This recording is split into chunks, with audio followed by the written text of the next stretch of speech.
बिस्मिल्लाहिर्रहमानिर्रहीम। अस्सलाम वालेकुम। मेरा नाम वहीदा है और आज का जो हमारा लेक्चर है वो है anatomy and physiology of reproductive system. हमारे पास हमारा जो सब्जेक्ट है वो है ऑब्स्टेट्रिक्स। तो आज हम क्या करेंगे, anatomy and physiology of reproductive organs. सबसे पहले हम रिप्रोडक्शन की डिफिनीशन पढ़ेंगे। रिप्रोडक्शन की डिफिनीशन क्या है? Reproduction is the process of producing offspring that are biologically और genetically similar to the parent organism. जो एनिमल्स होते हैं या जो ऑफस्प्रिंग होते हैं, ये क्या होते हैं? प्रोड्यूस होते हैं रिप्रोडक्शन के थ्रू। अब रिप्रोडक्शन क्या है? रिप्रोडक्शन एक ऐसा प्रोसेस है जिसके थ्रू जो है नए ऑफस्प्रिंग हमारे पास आते हैं या नई जनरेशन हमारे पास आती है जो कि अपने पेरेंट्स की तरह होती है, बायोलॉजिकली भी अपने पेरेंट्स की तरह होती है, ठीक है ना। यानी उनकी फीचर्स वगैरह भी अपने पेरेंट्स से मिलते हैं और उसके अलावा जो जीन्स वगैरह आते हैं, ठीक है ना, वो भी पेरेंट्स से बच्चों में आते हैं। अगर आप देखें तो मेल और फीमेल में जो है मेल स्पर्म से 23 क्रोमोसोम आते हैं और फीमेल स्पर्म से, फीमेल ओवम से 23 क्रोमोसोम आते हैं। अगर आप देखें तो मेल स्पर्म से 23 क्रोमोसोम आते हैं और अगर आप देखें तो फीमेल ओवम से भी 23 क्रोमोसोम आते हैं। तो दोनों मिलकर हमारे पास क्या बनाते हैं? 46 क्रोमोसोम्स, ठीक है। और एक फर्टिलाइज ओवम में कितने क्रोमोसोम होते हैं? 46 क्रोमोसोम्स। उसके बाद आते हैं फीमेल रिप्रोडक्टिव सिस्टम के तरफ, ठीक है ना। तो फीमेल रिप्रोडक्टिव सिस्टम की इंट्रोडक्शन हम सबसे पहले करेंगे। The female reproductive system is a group of organs that work together to enable reproduction, pregnancy and child birth. तो फीमेल रिप्रोडक्टिव सिस्टम क्या है? ग्रुप ऑफ ऑर्गन्स है, यानी इसमें जो है ना बहुत सारे ऑर्गन्स मिलते हैं, ठीक है, जो कि क्या करते हैं? एक साथ काम करते हैं, ठीक है। और इसके थ्रू क्या होती है? रिप्रोडक्शन भी होती है, ठीक है। रिप्रोडक्शन मतलब क्या है? जो हमारे पास नए ऑफस्प्रिंग पैदा होते हैं। इसके अलावा प्रेगनेंसी होती है, ठीक है ना, यानी कंसेप्शन होती है, ठीक है। और उसके अलावा और क्या होता है? चाइल्ड बर्थ भी इसी के थ्रू होता है, ठीक है, रिप्रोडक्टिव सिस्टम के through. It also produces female sex hormones including estrogen and progesterone. इसके अलावा फीमेल रिप्रोडक्टिव सिस्टम का एक और काम है, वो ये है कि ये क्या करता है? एस्ट्रोजन और प्रोजेस्टेरोन खारिज करता है, ठीक है। ये ज्यादातर ओवरी से खारिज होता है। अगर हम आए, ठीक है ना, सबसे पहले तो हम क्या करेंगे? इंटरनल एनाटॉमी को हम देखते हैं फीमेल रिप्रोडक्टिव सिस्टम की, ठीक है, जिसमें हमारे पास क्या आते हैं? ओवरीज आते हैं, फैलोपियन ट्यूब्स आते हैं, यूट्रस, ठीक है ना, जिसमें जो है क्या होती है? इम्प्लांटेशन होती है जाइगोट की, ठीक है ना, जो बाद में एम्ब्रियो में कन्वर्ट हो जाता है और उसके बाद वो फीटस में कन्वर्ट हो जाता है। इसके अलावा यहाँ पर सर्विक्स दिया गया है, ठीक है ना, जो कि क्या करता है? एक पाथवे प्रोवाइड करता है बच्चे को, ठीक है ना। और इसके अलावा विजाइना, जिसको हम क्या कहते हैं? इसको हम बर्थ कैनाल भी कहते हैं, ठीक है।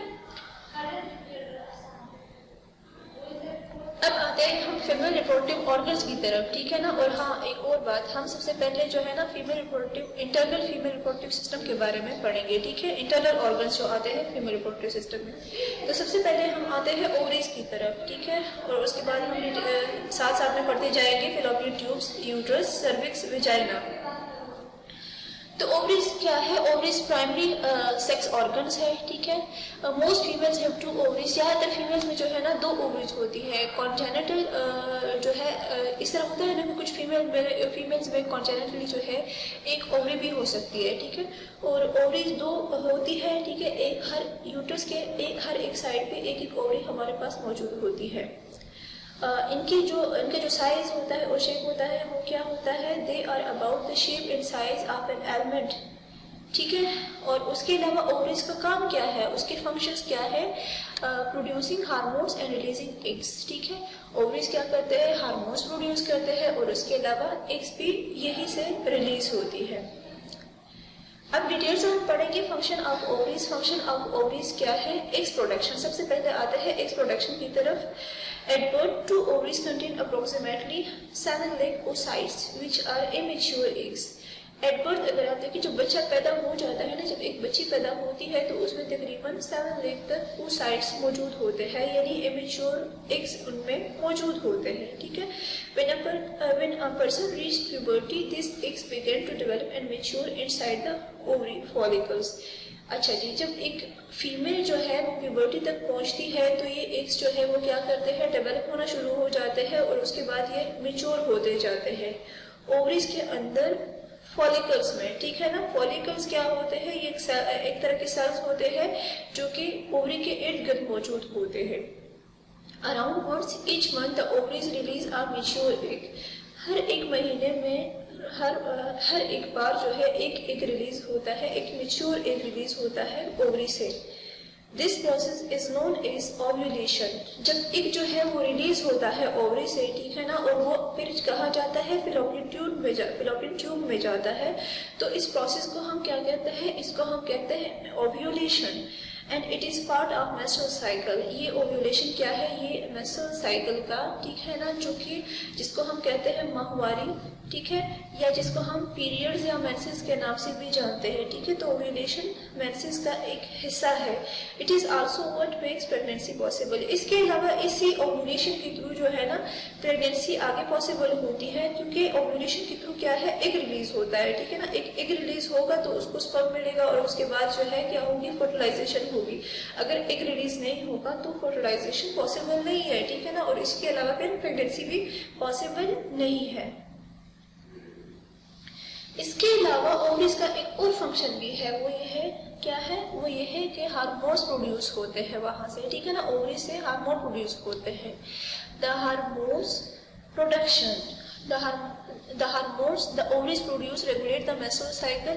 ये जो हार्मोन ओवरीज से प्रोड्यूस होते हैं ना, ये क्या करते हैं, आपके मेंसेस को या मेंस्ट्रुअल साइकिल को रेगुलेट करते हैं and produce the development of female sex traits, ठीक है। इसके अलावा और क्या करते हैं, फीमेल के जितने कैरेक्टरिस्टिक्स होते हैं, ठीक है ना, सेक्सुअल कैरेक्टर्स, ये सारे भी इन हार्मोन्स के थ्रू जो है डेवलप होते हैं। इसके अलावा और क्या करते हैं, facilitate pregnancy, child birth and breast milk production. इसके अलावा और भी बहुत सारे हार्मोन्स होते हैं, ठीक है ना, जो कि मतलब और भी हार्मोन्स है, ठीक है, जो कि क्या करते हैं, चाइल्ड बर्थ में हिस्सा लेते हैं, ठीक है, जैसे कि ऑक्सीटोसिन है, ठीक है। इसके अलावा अच्छा जी, पॉइंट नंबर थर्ड पे आ जाए, ठीक है ना। तो वो क्या कर, तो ये जो हार्मोन्स होते हैं जो कि ओवरी से सिक्रीट होते हैं, ये क्या करते हैं, प्रेगनेंसी को भी फैसिलिटेट करते हैं, ठीक है ना। जैसे कि एस्ट्रोजन और प्रोजेस्टेरोन होते हैं, वो क्या करते हैं, यूट्रस के एंडोमेट्रियम को थिक भी करते हैं और एंडोमेट्रियम को जो है वहाँ पर मेंटेन भी रखते हैं, ठीक है ना। अगर एंडोमेट्रियम जो है वो थोड़ा सा भी रप्चर हो गया, ठीक है ना, या उस पर लेजर्स वगैरह आ गए, ठीक है, या वो डैमेज हो गया, तो उससे क्या होगा, मिसकैरेज हो सकता है, ठीक है ना। तो एंडोमेट्रियम को कौन बचा रहा है और उसको जो है थिकनेस और उसको ग्रोथ कौन प्रोवाइड कर रहा है, एस्ट्रोजन प्रोजेस्टेरोन, ठीक है। इसके अलावा चाइल्ड बर्थ, ठीक है ना, और इसके अलावा ब्रेस्ट मिल्क की प्रोडक्शन में भी जो है ना ये हार्मोन्स मदद करते हैं। Contribute to the health of bones, heart, liver, brain and other tissues. इसके अलावा जो है ये क्या करते हैं, और चीज़ों में भी इसका रोल होता है, ठीक है। ये पार्ट्स तो ठीक नहीं है।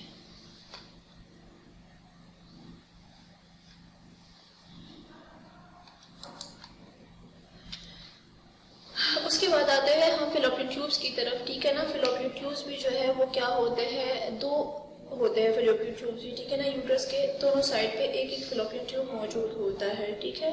फिलोपियन ट्यूब्स क्या है, the fallopian tubes are passageways that carry eggs toward the uterus.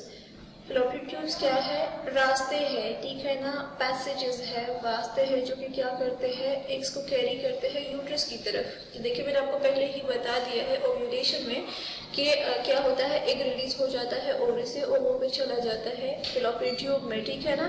तो फिलोपियन ट्यूब क्या करता है, एक रास्ता प्रोवाइड करता है इस चीज़ को, एग को, ठीक है ना, और एग जो है फिर फिलोपियन ट्यूब के थ्रू आगे यूट्रस में चला जाता है। अब फिलोपियन ट्यूब्स के जो है क्या क्या कौन कौन से पार्ट्स है, सबसे पहला जो पार्ट है वो हमारे पास आते हैं इनफंटिब्यूलम। इनफंटिब्यूलम क्या है, which is a funnel shaped opening near the ovaries.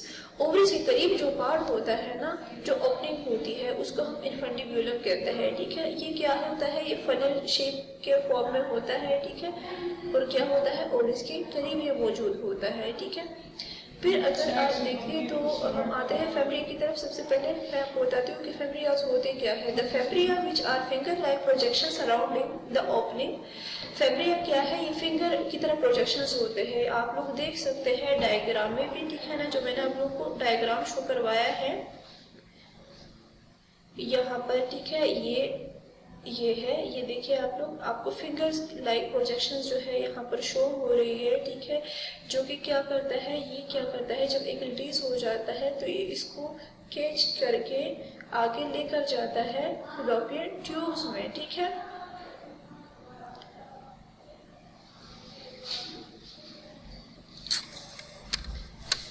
इसके अलावा आता है सीलिया की तरफ, ठीक है। सीलिया क्या होते हैं, सीलिया जो है वो हेयर लाइक स्ट्रक्चर्स होते हैं, ठीक है, फैलोपियन ट्यूब के अंदर ही ये मौजूद होते हैं, ठीक है। और ये क्या क्यों होते हैं, इसका काम ये होता है ना कि ये एक को कैरी करता है, क्योंकि जो हमारे पास ओम होता है, ओम की तो ओम की जो है वो टेल होती है जिसके थ्रू जो है ओम मूव कर सकता है, लेकिन जो एक होता है वो मूव नहीं कर सकता है, ठीक है। तो यहाँ पर जो सीलिया है, ठीक है, वो क्या करता है, मूवमेंट प्रोवाइड करता है एक को।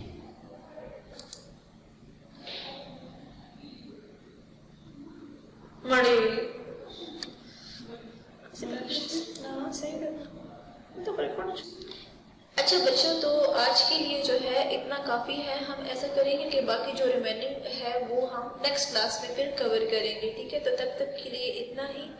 अल्लाह हाफिज़।